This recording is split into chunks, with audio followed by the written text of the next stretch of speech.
Halo semuanya, kembali lagi bersama saya Deva Pratama Kurniawan di Studio Rubar 13. Di video kali ini saya akan membawakan sebuah pembahasan yang mungkin sesuai dengan tamu undangan kita hari ini. Nah, kebetulan tamu undangan kita ini punya cerita-cerita menarik tentang pondok pesantren. Nah, tema yang akan saya bawakan kali ini adalah kisah seram di pondok pesantren. Tapi sebelum itu kita kenalan dulu sama tamu undangan yang kita undang kali ini. Bisa kenal tuh? Perkenalkan, nama saya Ahmad Sohib. Kalau dipanggil Sohib. Oh. Tapi Sohib ya? Oke, Sohib. Nah, tapi sebelum kita ke inti acaranya, inti videonya nih, jangan lupa subscribe, like, dan komennya. Nah, ngomong-ngomong tentang pondok pesantren, kebanyakan yang saya dengar, ya saya juga lulusan pondok pesantren, katanya pondok pesantren itu banyak cerita-cerita seramnya, terutama horor. Di video kali ini saya ingin video ini nih terlihat berbeda gitu dari video-video sebelumnya, yang dimana saya cerita dulu terlebih dahulu, lalu sampai cerita. Nanti kita cerita cerita. Nah, cerita saya pertama ini bukan cerita saya, tapi cerita dari orang juga, dari lulusan pesantren. Dia punya teman, kita inisialkan aja namanya itu Aji. Namanya Aji. Nah, Aji ini dulunya ini anaknya nakal banget, makanya dimasukin sama orang tuanya ke pondok pesantren. Nah, saking nakalnya itu kan, dia itu kalau dibilangin sama kakak kelasnya, kakak tingkatnya tuh selalu bantah. Iya, selalu bantah, selalu gak didengerin lah pokoknya. Nah, di pondok tuh ada sumur yang besar ya. Sumur besar, kata cerita dari kakak tingkatnya nih, katanya itu kalau malam-malam jangan ke sana, jangan pernah nimba air gitu kan. Nah, pas waktu itu malam-malam si Aji ini kayak lupa gitu, lupa sama kata kakak tingkatnya nih. Dia kebetulan mesin air di kamar mandinya itu mati, jadi gak keluar airnya. Nah, dia pergi tuh ke sumur yang besar gitu dan nimba. Pertama kan timbanya nih diturunkan. Ya mas, pasti diturunkan. Mungkin ditarik. Pas angkat air pertama tuh gak ada apa-apa, kedua gak ada apa-apa. Bukan gak ada sesuatu gitu ya, gak ada sesuatu yang janggal. Ya airnya air biasa. Pas yang ketiga kalinya berat banget kan. Ada tangannya. Ada tangan yang ini yang nyangkut gitu, langsung turunin, langsung lari dia cerita. Mungkin itu paling dianggap pamali mas. Iya, pokoknya di situ itu udah suatu larangan di pondok pesantren itu, kalau malam-malam tuh gak boleh nimba air. Itu baru cerita pertama tuh. Kedua itu ini masih Aji. Memang Aji ini paling bandel, paling nakal. Nah, waktu itu kan pondok pesantren itu kan di tengah-tengah, bukan hutan sih, tapi sekitarannya tuh semua kayak dekat hutan. Iya, kayak dekat hutan. Nah, hutannya tuh hutan kelapa. Bukan kelapa sawit. Iya, bukan. Kelapa. Nah, itu waktu itu kan musim panen kan. Ya, kelapa sih gak ada musim panen ya. Setiap hari kan bisa panen. Dia itu kayak haus gitu kan. Dia turun ke bawah nyari kelapa. Dia manjat pohon kelapa. Pas hampir mau sampai pucuk itu, hampir ke bawahnya itu. Dia lihat di bawah tuh kayak ada yang naik. ada yang naik gitu, ada yang naik juga. Langsung dia nggak tahu, dia teriak. Terus, tapi pas habis teriak itu dia udah nggak lihat apa-apa, langsung turun, langsung pergi lagi ke asrama. Pokoknya bisa dibilang cerita dari Aji ini banyak banget. Paling orang yang nakal itu. Iya, pokoknya kayaknya di pondok pesantren orang yang paling nakal tuh paling sering Aji doang. dia paling sering digangguin dia. Soalnya cerita dia tuh banyak banget. Kalau saya ceritain mungkin gak selesai. Sampai nanti besok bisa. Kira-kira sampai ada ceritanya? Ada kan di pondok saya kan ada kelas TK sampai kelas 6 ada yang mondok itu. Kelas 3 itu kan aku kamarnya di atas sih mas. Kamarnya di atas. Pada saya keadaan tidur pas jam 2an, sekitaran jam 2 itu saya bangun. Ya. Saya mau ke kamar mandi mas. Nah itu kamar mandi itu ada yang tertutup gitu mas. Oh iya. Pertama saya buka nggak ada itu. Pas tak tutup lagi. Pas keduanya ada tutup nggak ada mas. Apa ini? Tuh. Yang ketiganya sudah tutup besar tutup. Tapi juga saya buka dulu mas. Masih penasaran itu siapa itu. Tutup terus mas. Langsung saya buka itu apa ada apa? Sebuah bocah mas. Iya tuh. Ya terus langsung saya itu pingsan, keadaan pingsan akibat. Untung aja ada penghasilannya datang membantu itu. Itu kira-kira pocongnya itu duduknya pakai apa? Oke, dia itu kayak diri mas kayak gini. Dia kayak serem pak. Biasanya itu pasti traumanya itu mas. Itu yang keduanya keadaan tidur. Kan saya tapi tidak tidur di kamar mas, tapi di depan itu kan ada gerombolan laki-laki semua yang tidur itu. Pasnya kan aku di tengah ini, ini ada teman dua aku. Pas saya itu teman satu ini kayak ada yang ngangkat katanya mas, ada yang ngangkat gak tahu siapa, ngangkatnya di tempat jemuran, tidur di sana. Terbang gitu.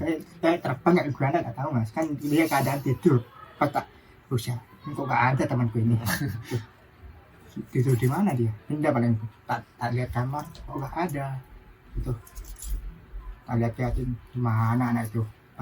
Dia akhirnya dia itu berdiri keadaan kosong di pikirannya. Dia kesurupan. Kesurupannya dia minta tolong di tempat jemuran dulu ada tangga minta tolong. Sama anak-anak itu ceritanya takut semua anak-anak. Ada yang lempar sepatu kayak ada lempar itu mas. Tuh. Pas itu dia masih minta tolong mas, tolong.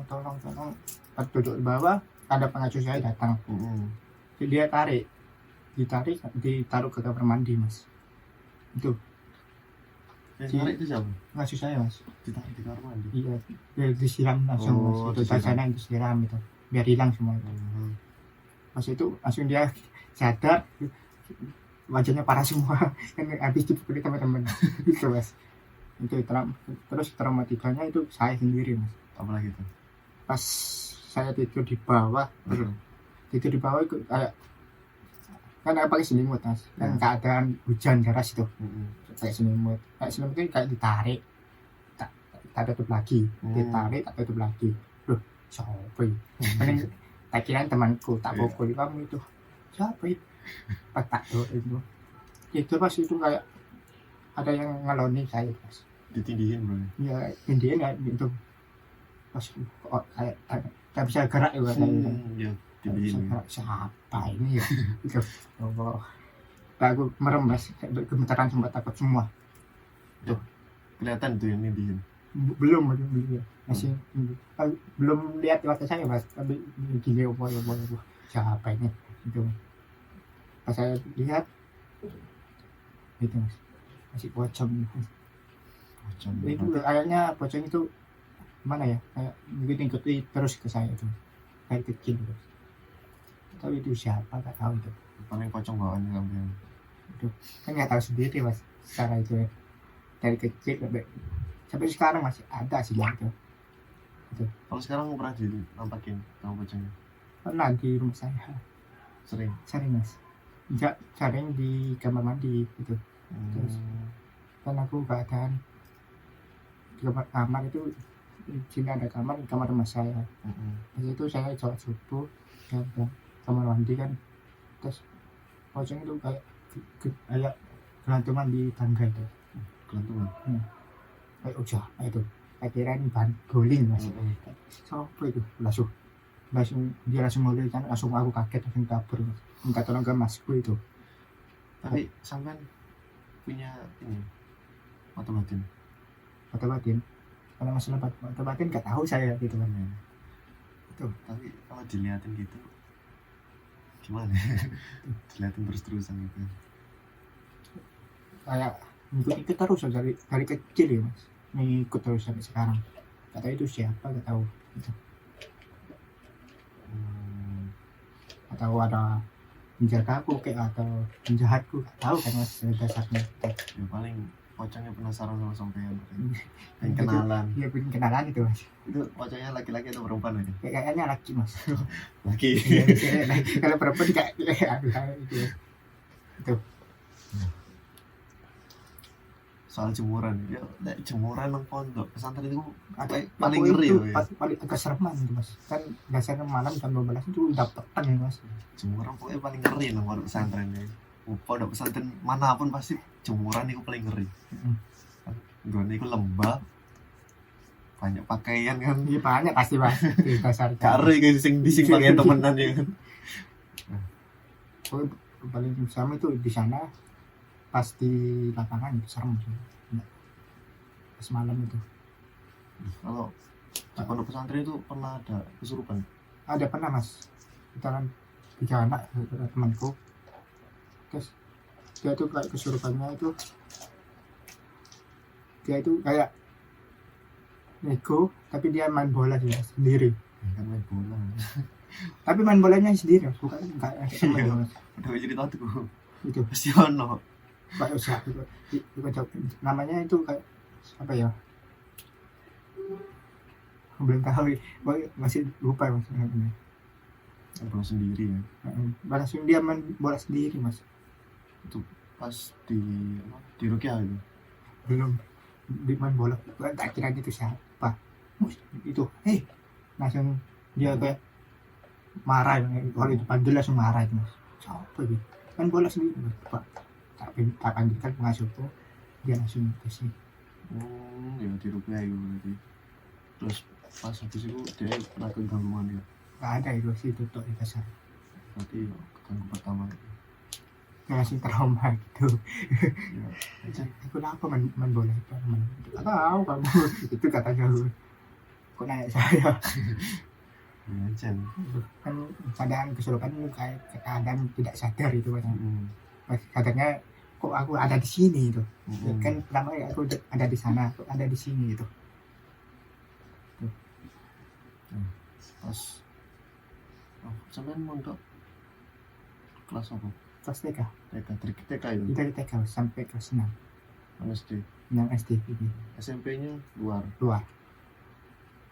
Itu dinampakin pas kecil itu serem ya. Iya, Aku sih SMP ya dinampakin terus ya aku kan pernah. dari kecil-kecilnya ya boy ini sopo ya gitu kan itu.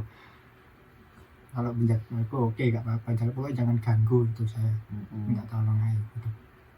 Kalau dia jahat sama aku, hindarkan lah. Aku betul begini mas, saya mas kasari. Pocong itu tingginya sak apa ya? Sampai di Sampai sini mas, kan ada ini yo, lampu. tempatnya korden ini mas. Oh, Itu ya, 2 meter.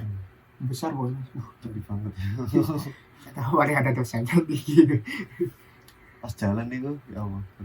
Nggak jalan langsung Hilang. nampak langsung hilang mas itu. Nanti kalau pocong sih lompat-lompat ya. Nggak ada. Itu nang film-film loh. Macam Ya ada lompat. bilang nggak pendapat. Dia nampak saya langsung pulang, langsung hilang semuanya. Serem. Ini paling serem ini mas, itu dari kecil ini mas, bukan dari besar, dari kecil sendiri, dari TK.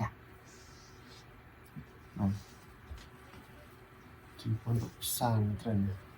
Sampai pondok pesantren mana sih? IPAI PPI. depannya Wonokusumo, Surabaya Utara. Ya, lumayan sih.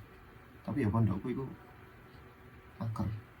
Mungkin kalau ada teman pondokku yang lihat bisa komen sih. Bisa komen apa sebenarnya. masih angker atau enggak? Masih Soalnya angker. pas aku mondok biyen angker temen. Anjir angker. Tapi ya cerita-cerita hororku yo titik.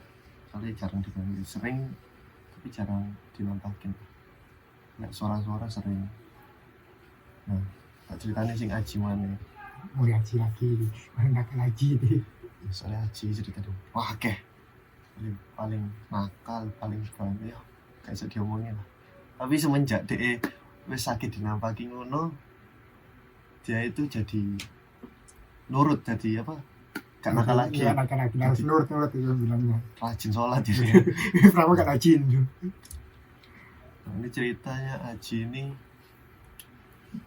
dia itu dibangunin sholat tahajud kan di pondok pesantren itu Pasti sholat wajib sholat tahajud. Mereka wajib kan mana itu. Nah pas dibangunin ini semua santri kan udah keluar ke asrama ke masjid ya. Nah si Aji ini masih tidur, dibangunin lagi sama apa nih orang yang nyuruh sholat namanya, pengasuhnya yang jaga asrama.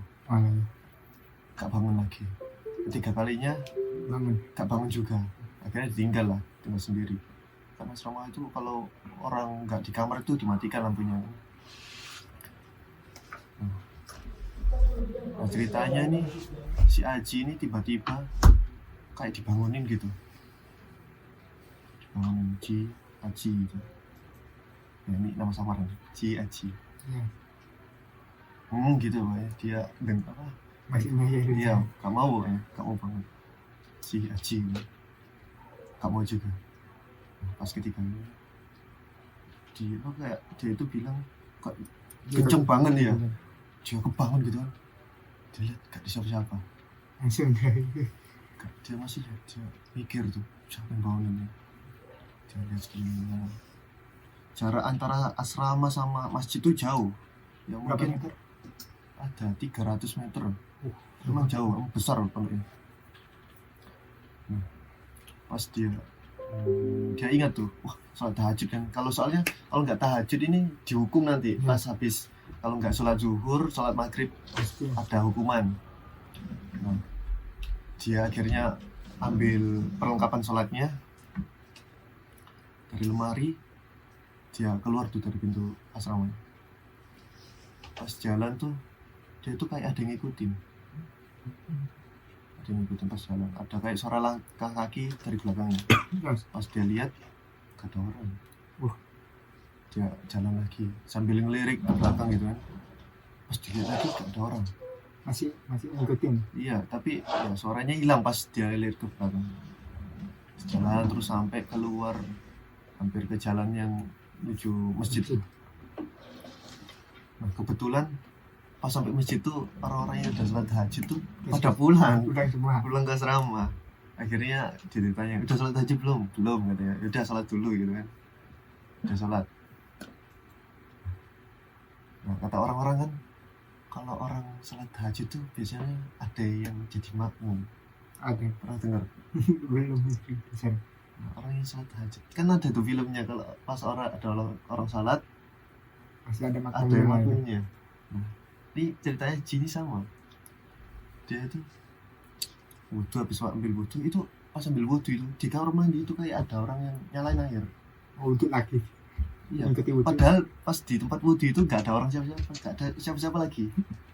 Nah dia wudhu di dalam kamar mandi itu ada air, tapi dia gak hiraukan lah ya, anggap aja itu orang beneran. Akhirnya dia ke masjid sholat. Nah pas ke rakaat terakhir dia bangun dari sujud, dia lihat apa, kayak ada yang sholat ikut sholat gitu. Perasaannya doang, tapi katanya dia bilang perasaannya doang. Nah pas udah atahiyat terakhir dia salam gini, pas assalamualaikum warahmatullah, kayak ada yang ikut assalamualaikum. ada suaranya. Gak merinding dah itu.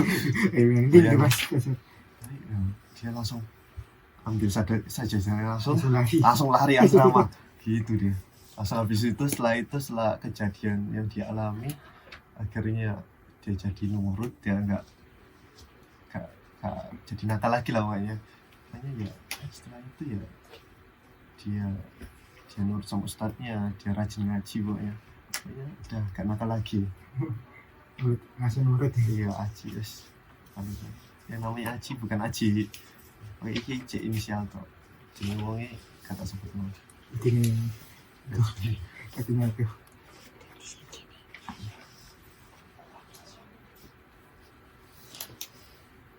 Sampai cerita mana? Ya ada mas. Di pondok saya juga ini. Dan itu saya kan di puasa ini pasti ada nomor mercon mas. Iya. Itu. Terus jam 12 tuh ada itu semua kok ada mercon di bawah itu. Daftar bisa apa itu. Terus tapi saya nggak turun lihat dari belakang itu. Kan ada pintu itu. Daftar kayak pengecanan kan itu biasanya.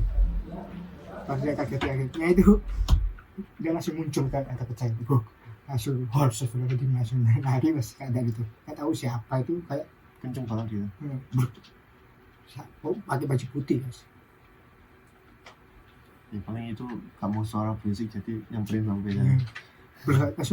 Langsung lari mas, langsung aku ya Allah sampai dia langsung kamar mandi dan langsung ke kamar itu mas, langsung tutupin selimut aku. Ya Allah siapa baikku itu ya, langsung dibantu sholat subuh itu langsung saya cerita ke sesat saya siapa itu. Pas ada teman-temanku gak ada suara mas dan kok terdengar saya ada gitu ada gitu gimana paling kayak aku error gitu. Suaranya ada tapi kayak apinya itu ada. Kayak ada mas tapi anak-anak itu kayak gak lihat siapa itu main.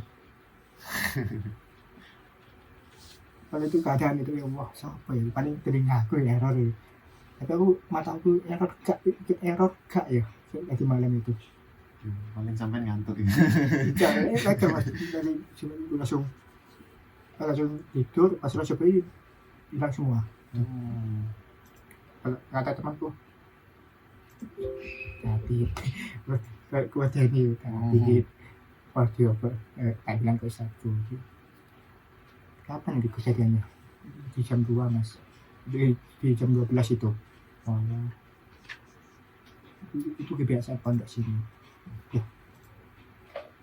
Kan ada anak baru mas dia tidak kerasa gara-gara itu ada ini itu karena tadi sama puasa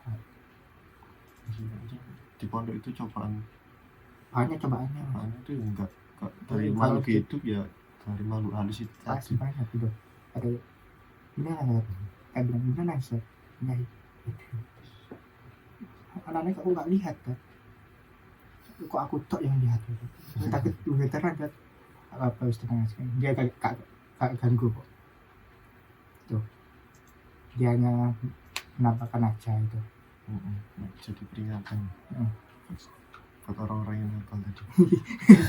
Bukan kalau ada anak nakal saya juga nakal mas itu mas itu oh ya Allah jadi aku langsung gemetaran. Besoknya tak lihat lagi gak ada mas. Aku masih penasaran itu siapa yang main itu. Kita lihat sampai jam 3 gak tidur mas. Siapa itu? Kok gak ada mercon lagi? Siapa? Langsung dari belakang saya kayak tuh kenapa gitu kok tidur? Masih penasaran saat itu siapa ya kemarin tadi itu. Tapi saya usah tidur loh. Itu. Kami kesereman ini Tuhan kutuk itu sampai saya kasih nama itu pak atau saya keluar ya paling stok merconnya habis itu. Ya ini gak bisa itu kawin mana dasar kok anaknya kok teman saya gak lihat kok saya yang lihat itu dasarnya. sampean sing pengen dinampakin ayo main mercon gitu ya. Diajak main mercon bareng-bareng. Saya langsung takut mas. Bukan manusia kok, itu makhluk gaib. Itu dasarnya itu mas. Itu langsung masih penasaran itu. Ayo sampai sekarang jadi ini ya Allah bisa apa ini dasarnya. Tapi kelas 6 saya keluar itu tak dibilang malah keluar tak kuat mas, dan dia ada keluar itu ya diterusin macam apa mentalmu aku Oh iya. Nampak tak harus kuat ini mental. seperti ini awak mental tidak kuat bisa sok gendeng dia ini kan mas tuh keluar kalau aku tak bisa masuk ini tak kuat mas kadang itu mas kayak berhenti masih SMP kelas 1 masih inget itu tuh siapa itu masih penasaran mas kok nggak siapa itu masih mas nggak sadar ya Allah kan dia mau gak usah dipikirin ini ujian dari pondokmu besok selesai mas guys kalau udah itu hilang no kabeh lah tak bisa lah mas hilang no masih trauma udah depan itu masih inget tau mas inget baik please 100 aja mas gue setelah subuh please kalau saya diinget lo kabeh itu aku mulai diinget kok bisa ganti itu ada mas gue Ini kan keinginan mondok mana? itu kacang Pengen dia nang Bogor, oke. mas Enak tuh. Cik anak apa pohon-pohon nih. nggak mau lagi mas Pohon ini bambu. masih trauma di itu mas mau Nang pondok kan enaknya golek kayak gimana. soalnya balik gaib Diceritain, nanti cerita. Kalau sampai apa kamar mandinya itu baknya jadi satu. jadi satu mas Maksudnya kamar mandi satu sama kedua itu sambung. enggak beda Oh beda itu. Nanti gak pernah dengar cerita yang tiba-tiba gayung, ada yang minta gayung, nggak ada kayak gitu gitu lah. Sampai nang pondokku banyak cerita gitu. kayak minta kayu gitu Dari sebelah kan apa kamar mandinya itu kan baknya bagi-bagi, langsung panjang. baca kayak mana gitu kayak dari desa-desa itu Nah gitu kan ada itu yang minta gayung, terus tiba-tiba pas dikasih orang yang nggak ada kan ya. ya itu putaran itu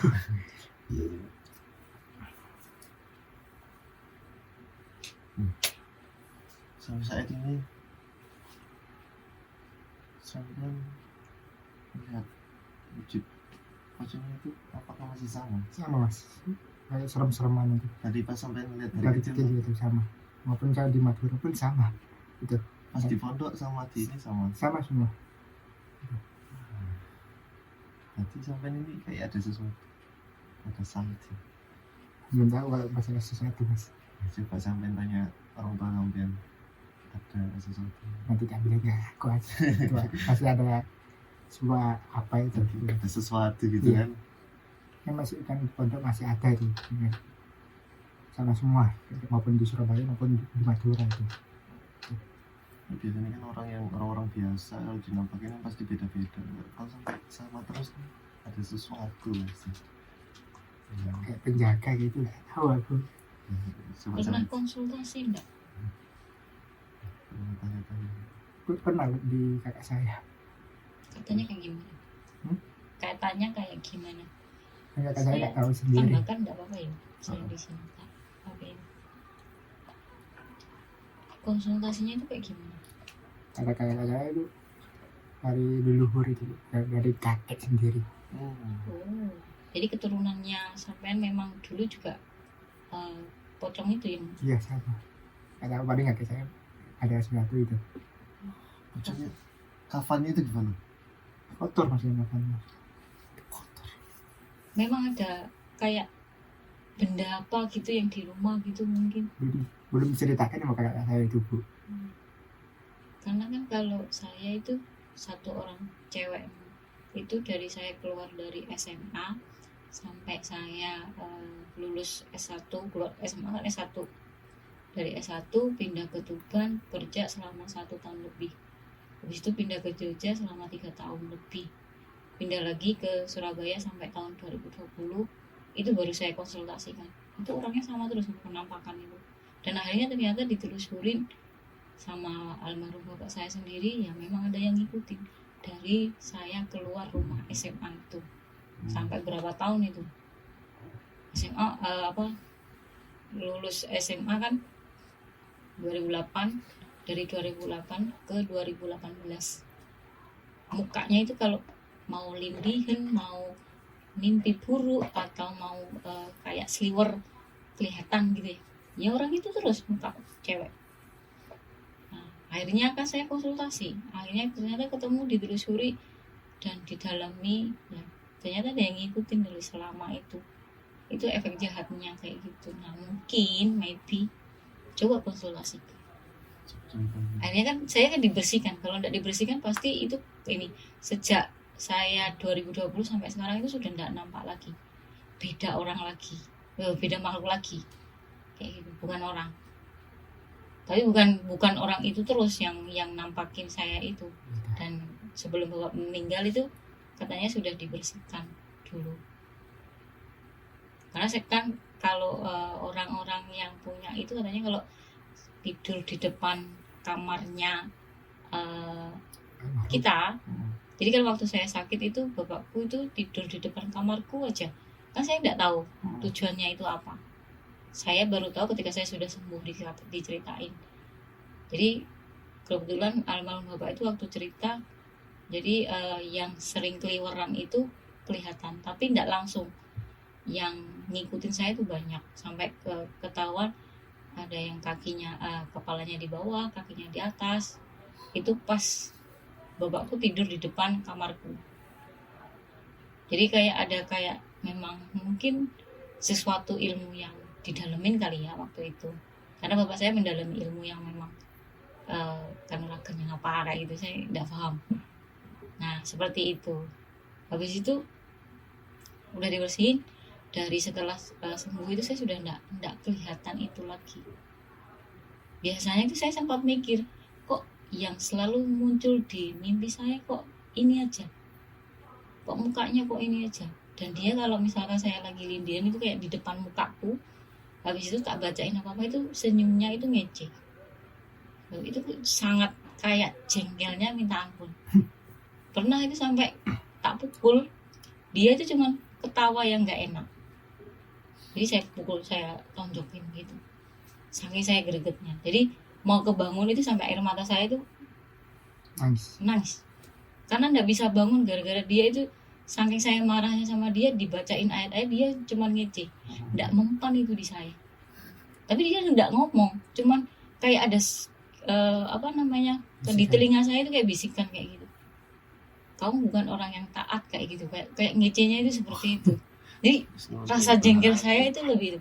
Dan ketika saya lindihan itu memang ketika saya sibuk-sibuk, waktu misalkan waktu garap tesis apa, terus ketika saya lagi kerjaan berat kan, kalau dulu kerjaan di Tuban itu memang sering lemburan malam kayak gitu. Nah itu seperti itu. Nah siapa tahu masnya itu ada sesuatu something yang perlu didiskusikan. Kan aneh nih, dari kecil sampai dewasa mukanya sama yang muncul. Pasti ada sesuatu yang kan kemarin yang udah tanya tadi kakak saya. Jadi itu dari kakak sih kita pas tak tahu paling itu ada sesuatu, sebuah keris. Oh keris bawaan. Ya, keris yang di tepi kayu pocong. Nah keris yang ada tali pocongnya. Kayu pocong ini apa ini? Nah itu mungkin tapi tempatnya nggak tahu di mana itu keadaannya itu. Tapi tidak ada yang perlu dibalikan kembali kayak gitu mungkin. Nah kalau misalnya ada keluarga yang bisa kayak mata batin atau punya bisa melihat yang lain gitu, ada? nggak ada. Nah mending konsultasikan ke orang yang memang lebih tahu. Nah mungkin itu saja sih yang tadi kan dikat dulu ya. Mungkin itu saja yang ada pesan mungkin positif ya buat Mas, nanti kayak gimana bisa dikonsultasikan lebih lanjut kayak gitu. Oke Mas Dewa. Ya mungkin cerita kali ini sampai sini aja, karena kita udah dengerin cerita katanya ada yang pocong yang ngikutin dari kecil sampai besar ya. Terus ada cerita tentang Aji yang paling nakal di pesantren. Nah, mungkin cukup sekian dari saya yang membawakan cerita ini, dan jangan lupa subscribe, like, dislike kalau nggak suka ya, komen kalau nggak ya, pokoknya subscribe dan like lah. Cukup sekian ya, terima kasih. Assalamualaikum warahmatullahi wabarakatuh.